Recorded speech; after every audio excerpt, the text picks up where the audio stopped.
A las 2 horas y 57 minutos de la madrugada, hora de Venezuela, un bombardero estratégico B-2 Spirit de la Fuerza Aérea de Estados Unidos abrió sus bahías de carga internas con un zumbido mecánico casi inaudible, liberando una serie de bombas penetrantes GBU-57, Massive Ordnance Penetrator, que cayeron en picado hacia la base subterránea más secreta de Venezuela, ubicada a 80 kilómetros al sur de Mérida, en las profundidades de los Andes. El propulsor de las bombas, activado por la gravedad y guiado por sistemas inerciales precisos, aceleró estos proyectiles de 13.500 kilogramos cada uno desde 0 hasta Mach 1.2, aproximadamente 1.400 kilómetros por hora, en apenas 20 segundos, mientras descendían en una trayectoria parabólica, calculada al milímetro, buscando su objetivo oculto bajo cientos de metros de roca sólida. La base, camuflada bajo un manto de vegetación espesa y capas de hormigón reforzado, era un complejo de mando y control que operaba en una misión de vigilancia estratégica completamente rutinaria para Venezuela,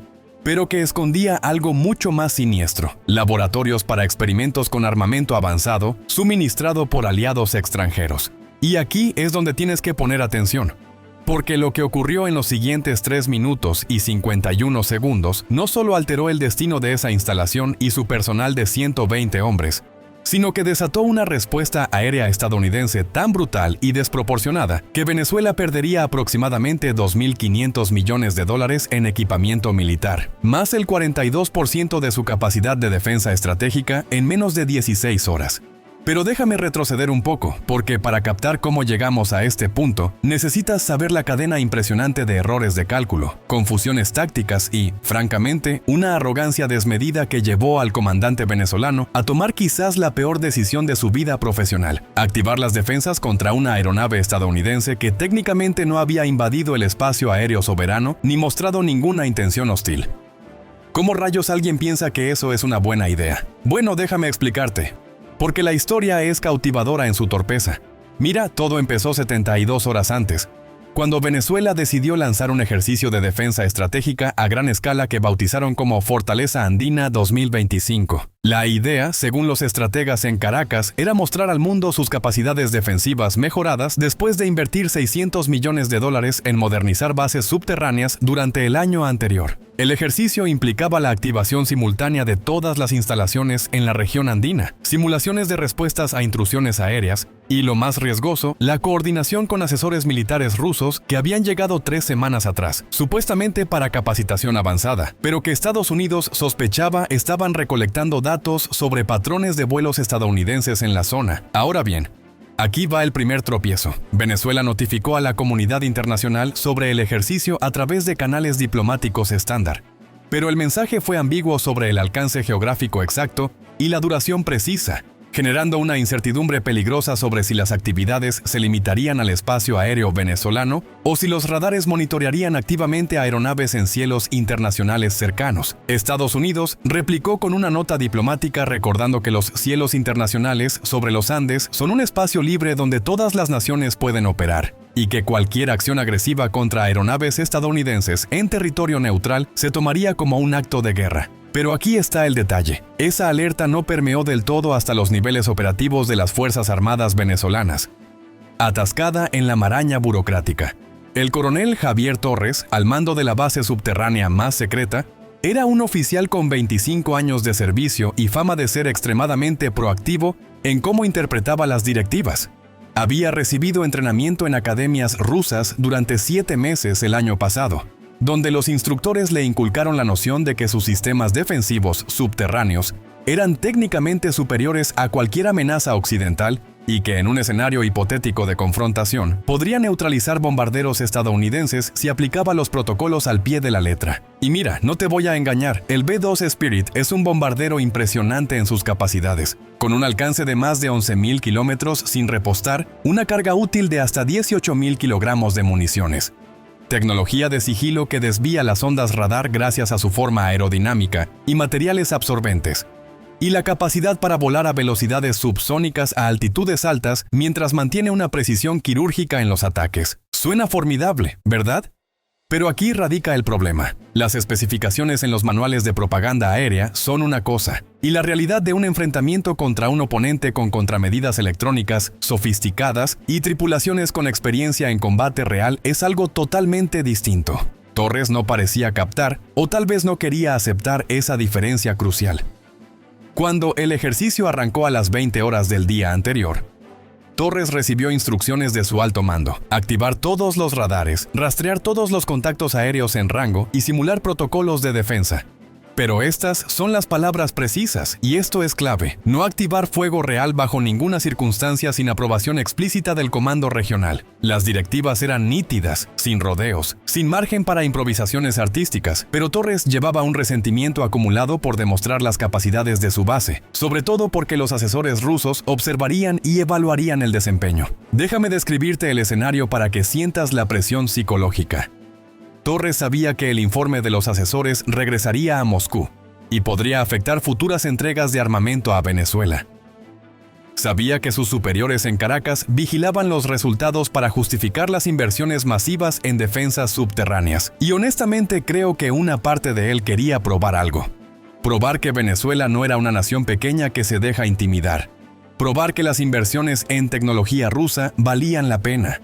Probar que él era un comandante competente capaz de operar una base compleja bajo presión. En efecto, esa mezcla tóxica de ambición profesional, orgullo nacional y confianza tecnológica creó una situación donde el juicio lógico fue reemplazado por un pensamiento ilusorio y peligroso.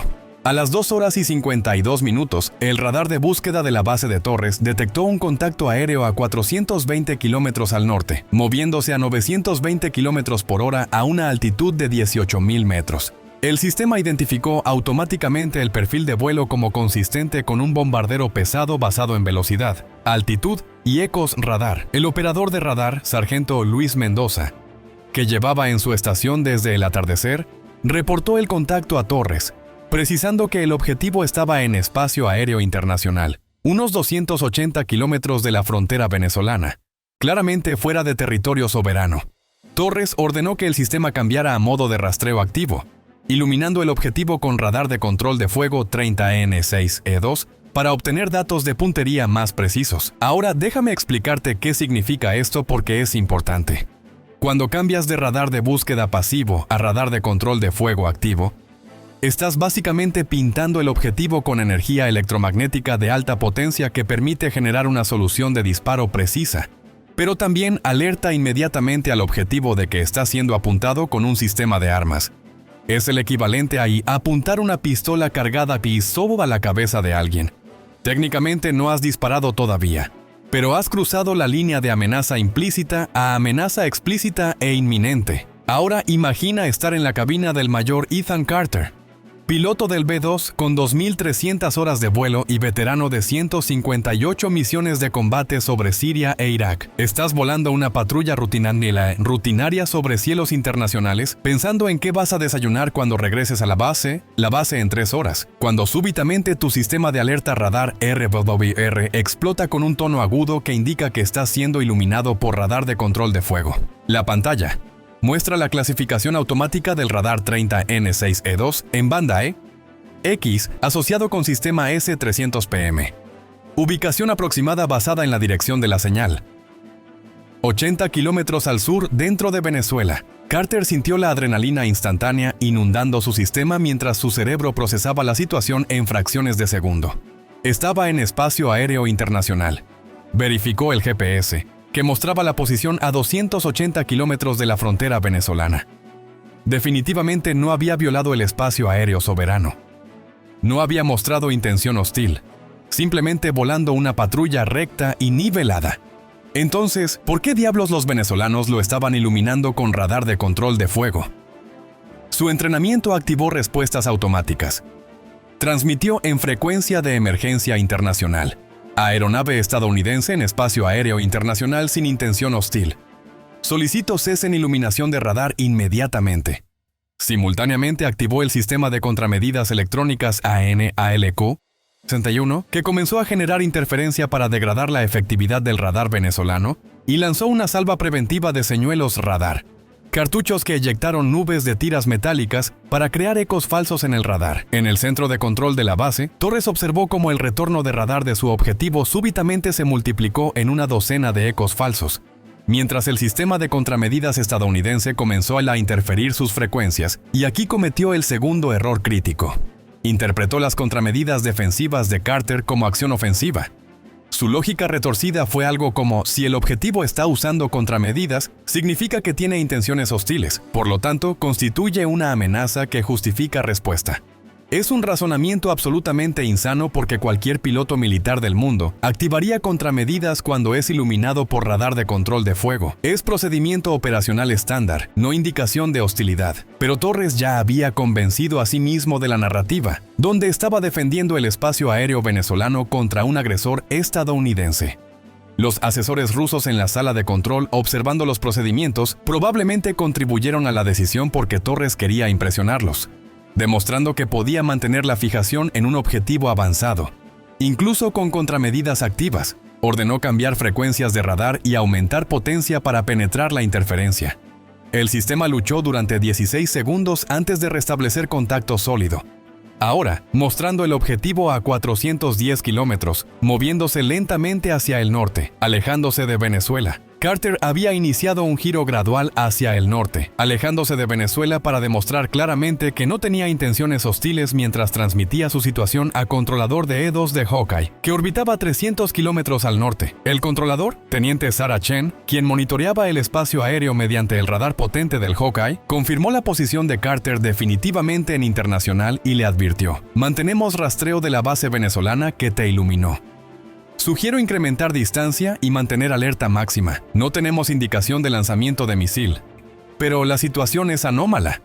Carter reconoció y aumentó velocidad a 1100 km por hora mientras ascendía gradualmente hacia 22.000 metros, pensando que mayor altitud y distancia proporcionarían margen de seguridad adicional si la situación se deterioraba. Lo que no sabía es que en ese momento Torres estaba tomando la decisión que cambiaría todo. El coronel, mirando la pantalla que mostraba el objetivo estadounidense todavía dentro de alcance de sus misiles, tomó el teléfono para llamar al comando regional, solicitar autorización para disparar. Pero aquí está la cosa: el sistema de comunicaciones estaba experimentando interferencia posiblemente causada por actividad de guerra electrónica del propio Hawkeye estadounidense o simplemente mal funcionamiento técnico de equipamiento venezolano antiguo. Después de 3 intentos fallidos de establecer conexión, Torres tomó la decisión fatal. Interpretó las órdenes originales de simular procedimientos de interceptación como autorización implícita para completar la secuencia hasta incluir lanzamiento real. Si el objetivo mostraba comportamiento hostil y él había decidido que las contramedidas electrónicas de Carter calificaban como hostilidad. A las 2 horas y 57 minutos, Torres ordenó lanzar. Mendoza, quien había estado operando el sistema bajo instrucciones de su comandante, vaciló por un momento mirando la pantalla que claramente mostraba el objetivo en espacio internacional. Pero la disciplina militar y años de entrenamiento para seguir órdenes sin cuestionar prevalecieron. Presionó la secuencia de lanzamiento en su consola. La computadora del sistema S-300 ejecutó verificaciones finales en microsegundos, confirmando que tenía solución de disparo válida, con probabilidad de impacto calculada en 87%, basándose en distancia, velocidad del objetivo y condiciones atmosféricas. El contenedor de lanzamiento vertical se abrió con un silbido de presión hidráulica exponiendo el misil 9M96E2 de 7.5 metros de longitud. Esperando el comando final, Mendoza presionó el botón rojo de lanzamiento y todo el infierno se desató. La carga expulsora detonó lanzando el misil verticalmente fuera del contenedor, alcanzando una altitud de 30 metros antes de que el motor principal de cohete sólido encendiera con un rugido que literalmente hizo temblar la Tierra en un radio de 2 kilómetros. La llama de escape de 15 metros iluminó el área circundante como si fuera mediodía mientras el misil aceleró hacia el cielo a razón de 45 G de aceleración, alcanzando Mach 6 en 9 segundos. La trayectoria inicialmente vertical, después curvándose hacia el norte siguiendo comandos del sistema de guía que recibía actualizaciones de radar terrestre cada medio segundo. En la cabina de Carter, la alerta de misil explotó con un tono diferente, más urgente, más aterrador, el que indica lanzamiento confirmado, no solo iluminación de radar. La pantalla táctica mostró la trayectoria proyectada del misil aproximándose desde el sur. Velocidad de cierre Mach 6.5, aproximadamente 7.800 km por hora. sumando su propia velocidad de 1100 km por hora.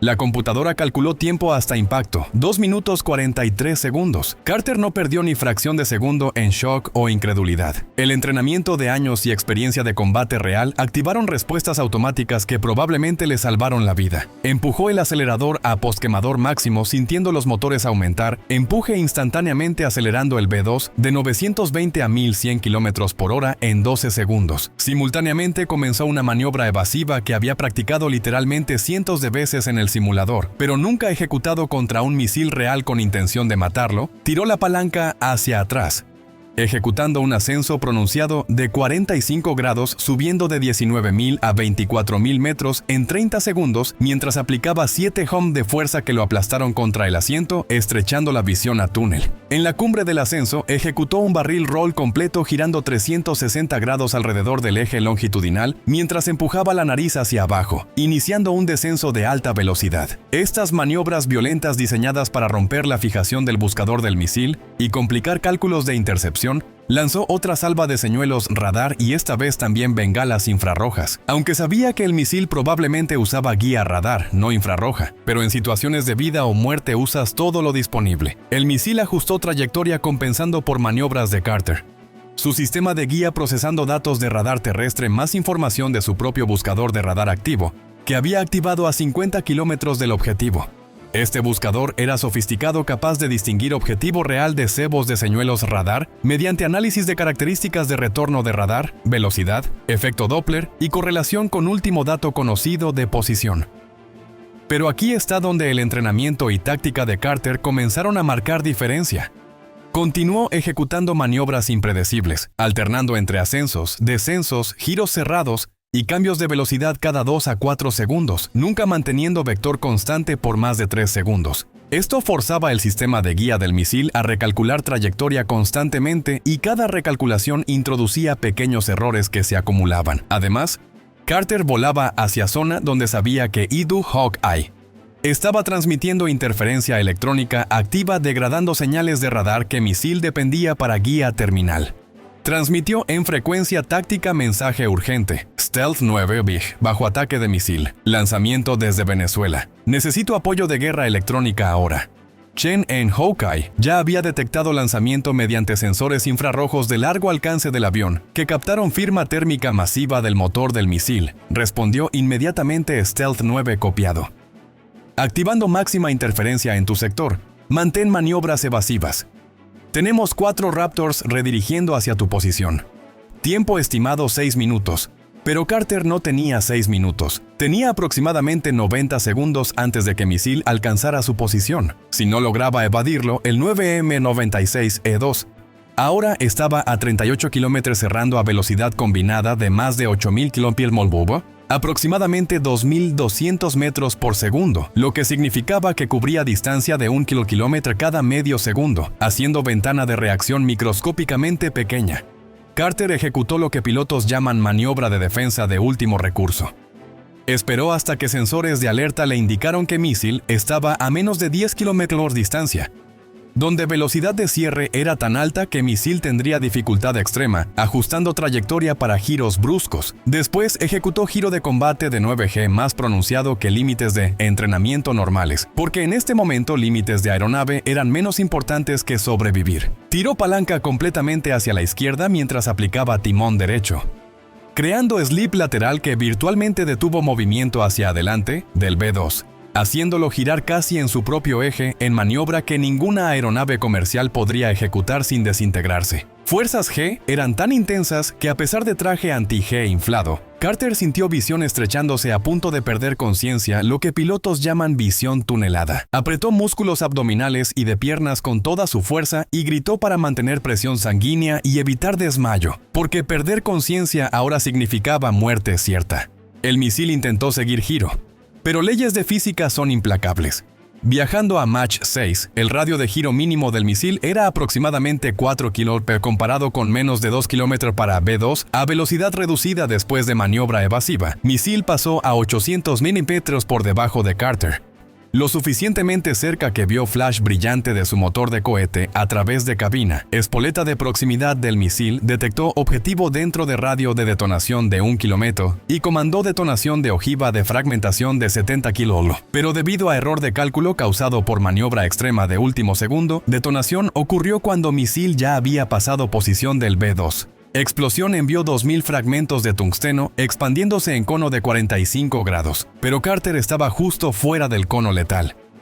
Algunos fragmentos golpearon a la izquierda del B-2, creando docena de agujeros pequeños y dañando flap, pero sin penetrar estructura crítica o sistemas de vuelo. Carter sintió sacudida cuando fragmentos impactaron metal, pero controles respondían. Normalmente verificó indicadores. Todos los sistemas mostraban verde, excepto advertencia menor de daño en ala izquierda, que no afectaba capacidad de vuelo. Transmitió con voz que no podía ocultar completamente temblor de adrenalina evadido. Evadido. Misil detonó en proximidad. Tengo daño menor en ala izquierda, todos los sistemas funcionales manteniendo egreso hacia el norte.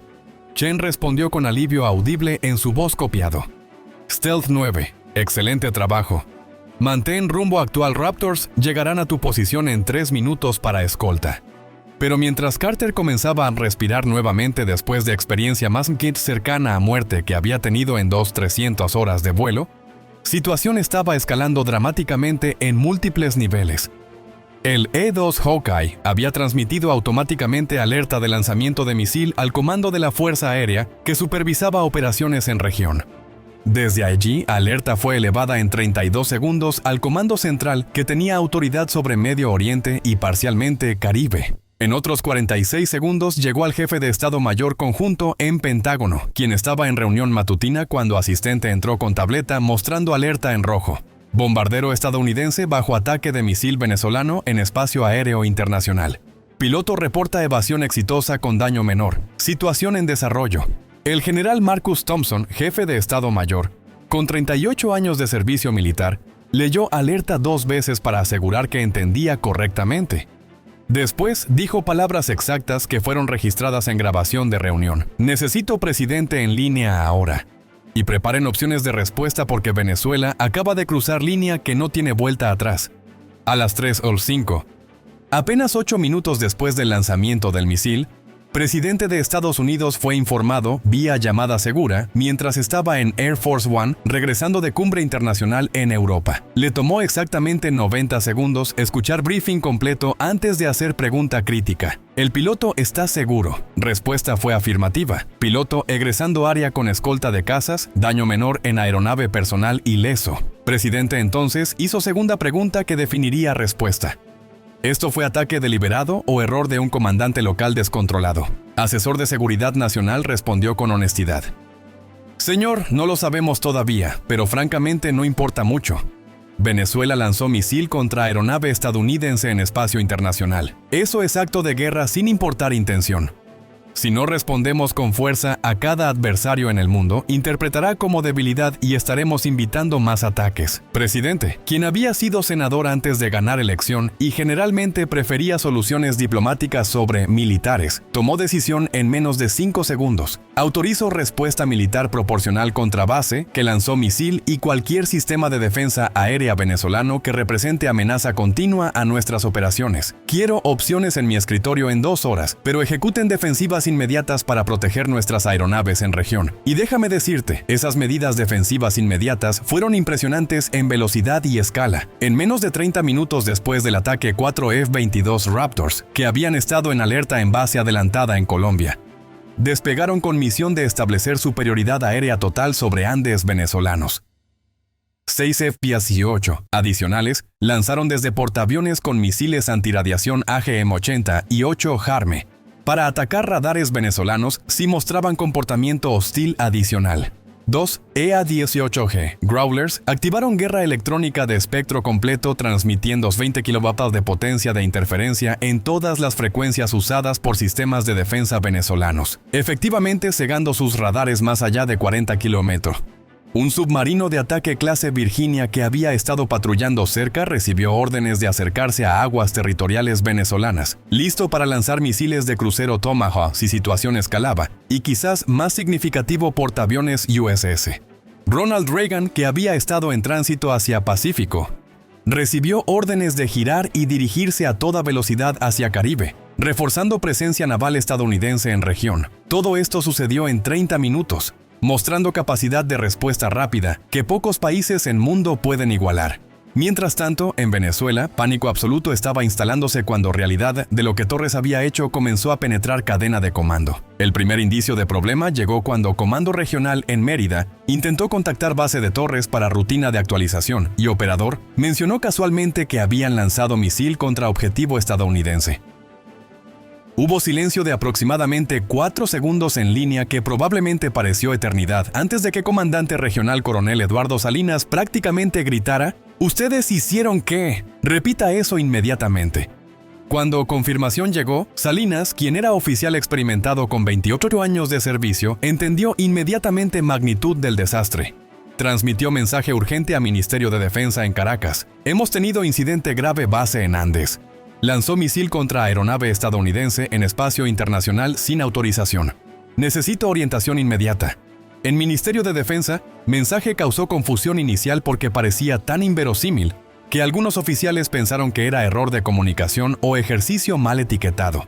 Pero cuando confirmaciones adicionales llegaron de múltiples fuentes, incluyendo monitoreo de transmisiones estadounidenses que hablaban de ataque de misil, realidad se impuso. Ministro de Defensa General, Ricardo Vázquez, convocó reunión de emergencia de Gabinete de Seguridad, que comenzó a las 3:40, apenas hora y media después del lanzamiento del misil. Asistentes incluían jefe de Estado Mayor de Fuerza Aérea, comandante de Defensa Aérea Integrada, ministro de Relaciones Exteriores, y por videoconferencia embajador venezolano en Naciones Unidas. Vázquez abrió reunión con palabras que según testigos presentes fueron: caballeros, enfrentamos posiblemente la crisis más seria en historia moderna de nuestra nación. Un comandante actuando sin autorización ha atacado aeronave estadounidense en cielos internacionales. Necesito saber 3 cosas. Primero, ¿qué exactamente pasó? Segundo, ¿por qué pasó? Y tercero, ¿qué diablos vamos a hacer al respecto antes de que estadounidenses conviertan este país en estacionamiento? El briefing que siguió pintó imagen devastadora de incompetencia en múltiples niveles. Torres había malinterpretado órdenes o deliberadamente las había ignorado, dependiendo de interpretación. Cadena de comando había fallado en asegurar que órdenes fueran entendidas inequívocamente. Sistemas de comunicación habían fallado en momento crítico, impidiendo que Torres contactara comando antes de lanzar. Y supervisión de asesores rusos había sido inadecuada o quizás irónicamente demasiado efectiva si habían alentado comportamiento agresivo. Pero más allá de asignar culpa, cuestión inmediata era qué hacer. Ahora que el misil había sido lanzado, el bombardero había sido atacado y Estados Unidos, sin duda, estaba preparando respuesta. Las opciones discutidas en esa reunión, según transcripciones parciales que fueron filtradas posteriormente, variaban de optimistas a francamente delirantes.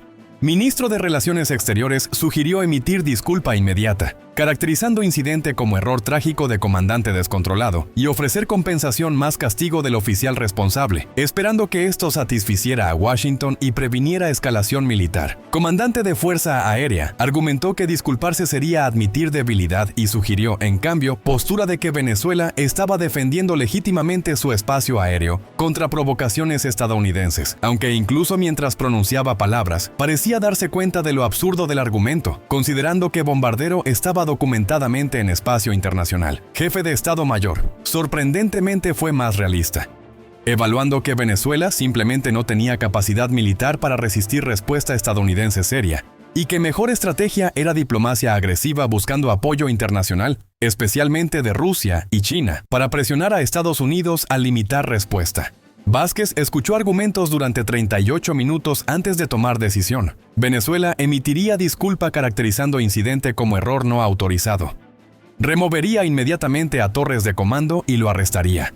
Ofrecería compensación por daños a aeronave estadounidense y invitaría a la investigación internacional del incidente. Simultáneamente activarían todos los canales diplomáticos posibles para contener respuesta estadounidense. Pero aquí está la cosa. Mientras venezolanos discutían opciones diplomáticas, Estados Unidos ya había tomado decisión militar. A las 4:42, Hora de Venezuela, aproximadamente 2 horas después del ataque de misil, presidente había revisado 3 opciones de respuesta preparadas por Pentágono. Opción 1 limitada, atacar solo base específica que lanzó misil enviando mensaje focalizado. Opción 2, moderada, atacar todas las bases andinas en región sur de Venezuela, degradando capacidad defensiva en área donde incidente ocurrió. Opción 3, extensiva, atacar toda infraestructura de defensa aérea venezolana. Efectivamente, eliminando capacidad de Venezuela para amenazar a aeronaves estadounidenses permanentemente. Presidente, después de consultar con secretario de Defensa, secretario de Estado y asesor de Seguridad Nacional, seleccionó opción 2 con modificación. Atacarían bases andinas, pero también incluirían radares de vigilancia aérea de largo alcance y centros de comando que coordinaban defensas aéreas. Justificación era que respuesta debía ser suficientemente severa para disuadir futuros ataques, pero no tan devastadora que dejara a Venezuela completamente indefenso, lo cual podría crear vacío de seguridad en región. Orden de ejecución fue transmitida al Comando Central a las 5:05 con directiva de iniciar operaciones dentro de 6 horas, permitiendo tiempo para posicionar activos y ejecutar planificación final. Mientras planificadores militares trabajaban en detalles de operación que designaron Martillo Andino, eventos continuaban desarrollándose tanto militar como diplomáticamente. Carter había aterrizado su B-2 dañado en base segura sin incidentes, donde fue recibido por comandante de grupo aéreo, quien lo abrazó, algo inusual en Fuerza Aérea, pero comprensible. Dadas circunstancias, equipo de mantenimiento inspeccionó daños encontrando 17 impactos de fragmentos en ala izquierda. El más profundo había penetrado 6 milímetros en estructura de aluminio, apenas faltando tanque de combustible interno por 4 centímetros. Literalmente diferencia entre reparación menor y posible explosión catastrófica. Carter fue llevado a enfermería, donde médico verificó que no tenía lesiones físicas más allá de moretones leves de arnés de seguridad que lo había sostenido durante maniobras extremas. Pero también notó signos de shock psicológico postraumático, manos temblando ligeramente, pulso de 120 incluso 30 minutos después del aterrizaje. Incapacidad de mantener contacto visual por más de 2 segundos, médico prescribió 24 horas de descanso antes de volver a volar. Decisión que Carter aceptó sin argumento inusual para piloto típicamente agresivo que normalmente quería regresar a cabina inmediatamente. En Venezuela, Torres había sido arrestado por policía militar a las 5:15 cuando unidad de seguridad llegó a su base con órdenes escritas de Comando Supremo.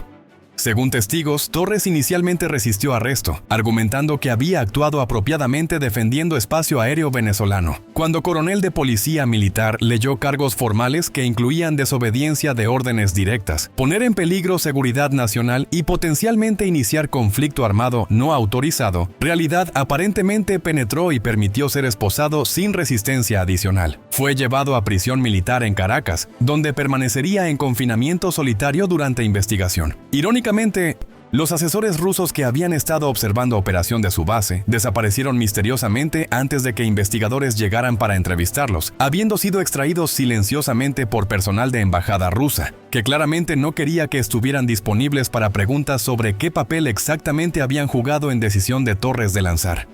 A nivel diplomático, cosas se movían rápidamente, pero no necesariamente en dirección que Venezuela esperaba. Gobierno venezolano emitió disculpa formal a las 6:30 transmitida mediante los canales diplomáticos a Washington. El texto reconocía que un comandante actuando sin autorización había lanzado un misil contra una aeronave estadounidense en el espacio aéreo internacional. Expresaba un profundo pesar por el incidente. Anunciaba el arresto y el procesamiento del oficial responsable, y ofrecía compensación por los daños más cooperación total en la investigación. Pero mira, aquí está el problema con el timing. Para cuando la disculpa llegó al escritorio del secretario de Estado estadounidense, la decisión militar ya había sido tomada e implementada, y los activos ya estaban moviéndose hacia las posiciones de ataque. El secretario de Estado leyó la disculpa, transmitió el contenido al presidente, quien respondió con algo como aprecio el gesto, pero no cambia el hecho de que un acto de guerra fue cometido. La respuesta militar ya está en progreso. Continuaremos según lo planeado. El mensaje fue comunicado al embajador venezolano, quien según los reportes palideció visiblemente al entender que la diplomacia había llegado demasiado tarde para prevenir las consecuencias militares. Y déjame pintarte lo que estaba convergiendo hacia Venezuela porque la escala era impresionante. 8 F-22 Raptors de 2 escuadrones diferentes ahora patrullaban el espacio aéreo sobre los Andes venezolanos, listos para interceptar cualquier aeronave venezolana que intentara despegar. 2 OPF-A1 configurados para el ataque de supresión de defensa aérea, con 3 misiles AGM-80 y 8 E-HARM, cada uno total de 36 misiles antirradiación, listos para atacar cualquier emisor venezolano, 4 EA-18, y Growlers generando 200 kilovatios combinados de interferencia electrónica, efectivamente cegando los radares venezolanos. Más allá de 50 kilómetros, 2 destructores clase Arleigh-Burke habían llegado a las posiciones a 120 kilómetros de la costa venezolana, cada uno con 90 celdas de lanzamiento vertical cargadas con los misiles de crucero Tomahawk listos para lanzar. Un submarino clase Virginia había cerrado a la distancia de lanzamiento llevando 20 Tomahawk adicionales. Y sobre todo esto, 3 bombarderos B-1B habían despegado de Texas, cargados cada uno con 24 misiles de crucero ACM, más la capacidad de bombardeo directo. Si fuera necesario, era una fuerza de ataque que representaba aproximadamente $12,000 millones en equipamiento militar avanzado, convergiendo para atacar un país cuyo presupuesto de defensa anual completo era de $2,000 millones. La asimetría era tan masiva que el resultado nunca estuvo en duda. La única pregunta era cuánto daño Estados Unidos decidiría infligir. A las 19:45 comenzó lo que el comando estadounidense llamó la fase de preparación del espacio de batalla. Los Growlers aumentaron la potencia de interferencia a niveles que no solo degradaban, sino prácticamente apagaban los radares venezolanos. Los operadores en las estaciones de defensa aérea venezolanas vieron sus pantallas llenarse de retornos falsos, ruido y fantasmas, haciendo imposible distinguir las amenazas reales. Varios comandantes de batería intentaron cambiar las frecuencias, pero descubrieron que los estadounidenses tenían la capacidad de seguirlos a través del espectro completo de frecuencias, saturando cada banda que intentaban usar. Era una guerra electrónica de espectro completo ejecutada con precisión y poder, que los sistemas venezolanos simplemente no podían contrarrestar. Al mismo tiempo, los drones MQ-9 Reaper volando a 14,000 metros sobre las aguas internacionales transmitían video en alta resolución de las bases venezolanas, permitiendo a los analistas estadounidenses confirmar las ubicaciones exactas de los objetivos y verificar que no había cambios de última hora en los despliegues. Cada batería S-300, cada radar de vigilancia, cada centro de comando fue fotografiado y geolocalizado con una precisión de 3 perímetro. A las 20 horas, exactamente 17:43 minutos después del ataque inicial contra Morrison, comenzó la operación Martillo Justiciero con el lanzamiento coordinado desde múltiples plataformas. Los 2 destructores iniciaron lanzando 8 Tomahawk, cada uno 16 misiles emergiendo de las celdas verticales con intervalos de 8 segundos, cada lanzamiento marcado por una columna de fuego y humo visible a 30 kilómetros. El submarino lanzó 12 Tomahawk adicionales desde la profundidad de periscopio cada eyección, creando una perturbación en la superficie que los satélites de reconocimiento capturaron en tiempo real. 28 minutos después, cuando esos misiles estaban a mitad de camino, los 3 B-1B lanzaron sus 72 OACM desde una distancia de 400 kilómetros, todos los misiles convergiendo hacia los objetivos en Venezuela desde direcciones múltiples norte, noroeste y oeste, complicando la defensa porque las amenazas llegaban simultáneamente desde vectores separados por más de 90 grados. Un total de 112 misiles de crucero ahora volaban autónomamente hacia Venezuela, cada uno navegando mediante la combinación de GPS, navegación inercial y correlación de terreno, cada uno programado para un objetivo específico. Cada uno con una ojiva de 230 kilojoules, suficiente para destruir prácticamente cualquier estructura militar. Era un ataque de saturación masiva diseñado para abrumar completamente las defensas venezolanas y asegurar la destrucción de todos los objetivos primarios. En Venezuela, el primer indicio del ataque llegó a las 20:18, cuando el radar costero más occidental detectó múltiples contactos aproximándose desde el norte. El operador intentó generar un conteo, pero la interferencia electrónica era tan intensa que solo podía confirmar múltiples amenazas, número indeterminado, distancia aproximada a 120 kilómetros. La alerta fue transmitida a todos los sistemas de defensa aérea con la orden de prepararse para un ataque inminente. Pero aquí está la cruel ironía. Por supuesto, los sistemas ya estaban en máxima alerta. Después del incidente con Morrison, sus operadores habían estado en los puestos durante 9 horas, algunos exhaustos mentalmente de la tensión constante.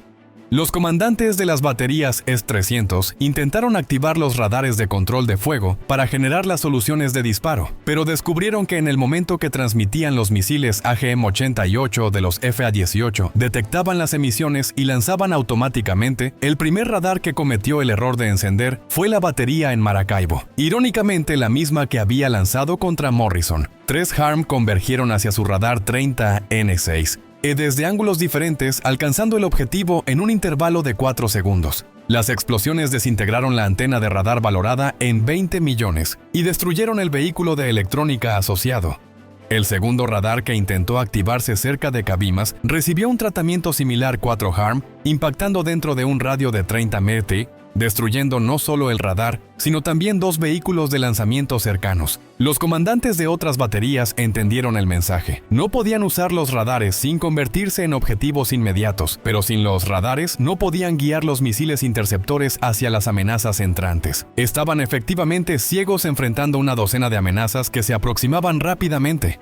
Algunos comandantes tomaron la decisión desesperada de lanzar los misiles en modo autónomo sin guía de radar, esperando que los buscadores propios de los misiles pudieran adquirir los objetivos. Pero la probabilidad de éxito en tales condiciones era minúscula, menos de un 5%. 18 misiles interceptores fueron lanzados desde 4 baterías diferentes, gastando 58 millones en hardware para lograr exactamente 0 interceptaciones. Todos los misiles agotaron el combustible sin adquirir objetivos, estrellándose en el mar o en tierra deshabitada. Fue un desperdicio masivo de recursos que demostró la desesperación de la situación, pero también la inadecuación fundamental de las defensas venezolanas contra un ataque coordinado con guerra electrónica de espectro completo.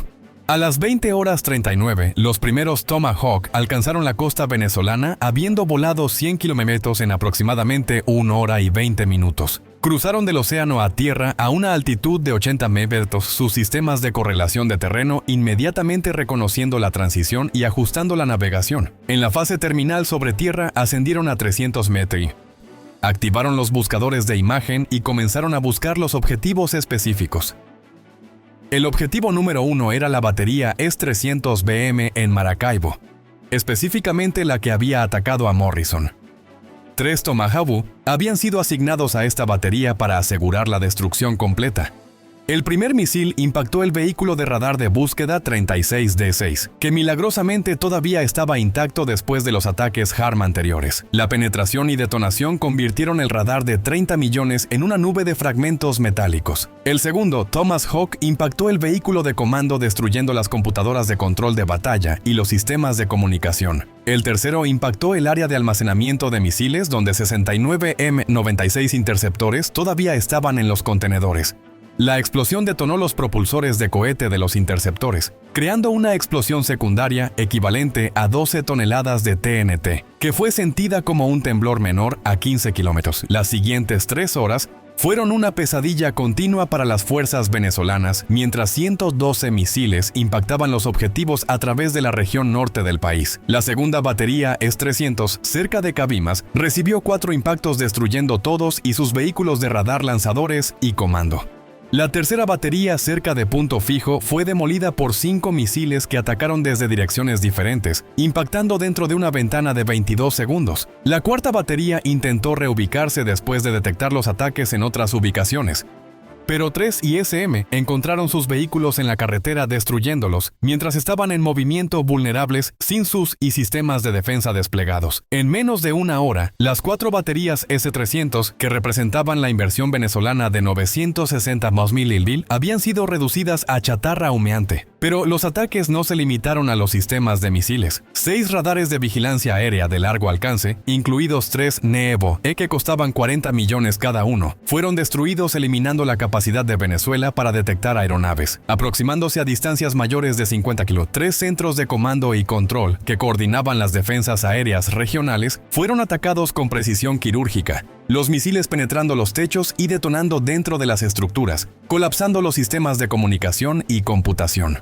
4 instalaciones de almacenamiento de misiles fueron demolidas, destruyendo los repuestos valorados en 180 Ostville, que hubieran permitido el reabastecimiento de los sistemas dañados. Para las 23:15, el ataque había terminado de 112 misiles lanzados. 104 impactaron los objetivos exitosamente, una tasa de éxito de 93% considerada excepcional. 8 misiles fallaron por diversas razones. 3 tuvieron mal funcionamiento de los sistemas de guía y se estrellaron en áreas deshabitadas. 2 fueron derribados por el fuego antiaéreo de cañones de 20 mm en golpes de suerte extraordinaria. 3 impactaron objetivos equivocados debido a errores en las coordenadas programadas. Aunque afortunadamente esos errores fueron a áreas no pobladas, el daño acumulado fue devastador. 4 baterías completas, S-300 destruidas, valoradas en 960 milillones.